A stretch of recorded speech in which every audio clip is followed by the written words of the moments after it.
revenge. Avenger!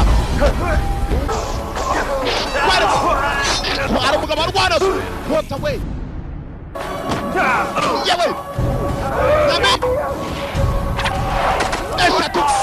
But the blood of his greatest enemy is why his you own. this guy me way?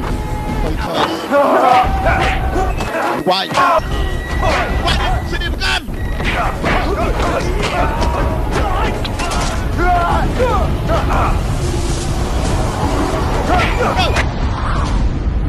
Empire of Assassins. Ubwami bw'abicanyi niko filime yiswe Please. Ntabwo ari yewe urumva. Nyarabonye nyari. Major martial arts schools. Niwe mwami. Will dare oppose us now. No one saw you, did they?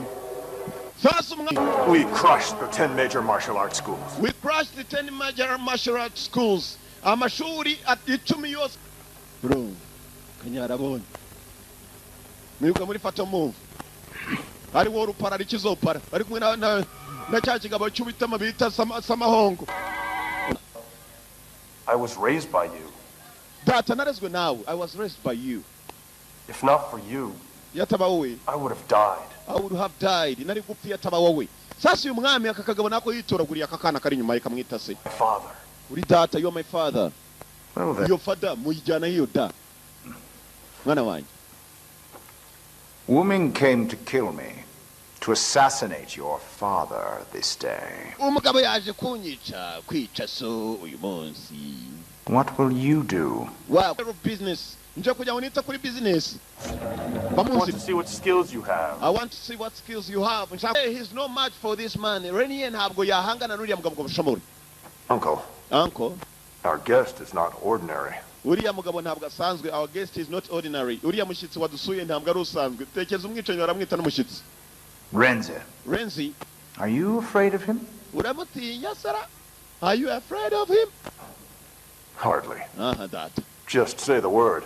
And our new guest? And I do. Family. No, reka bari abavandimwe bakomeze barwane.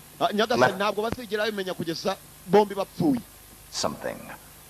Kumva umugabo afatanyije n'iki cyagatwe kabi cya generali nibo bishe umuryango wa kariya gasore kaje mu bwicanyi ka assassin na Reni. Uyu musaza avuga ko yatoragwe ngo ari akana gato.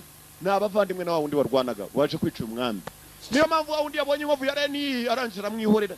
Reni yita umwana w'uyu mugabo. Keep those brothers fighting. Keep those brothers fighting. Ngo reka abavandimwe bakomeze barwana. Keep those brothers fighting. Ntabwo ari brothers. We'll know who killed them until they die. They won't notice until they die. Ntabwo bazigera bamenya ko ari n'abavandimwe kugeza bapfuye. You led the slaughter of his whole family. Niwe watumye umuryango wabo wose wicwa. You had the slaughter of his whole family.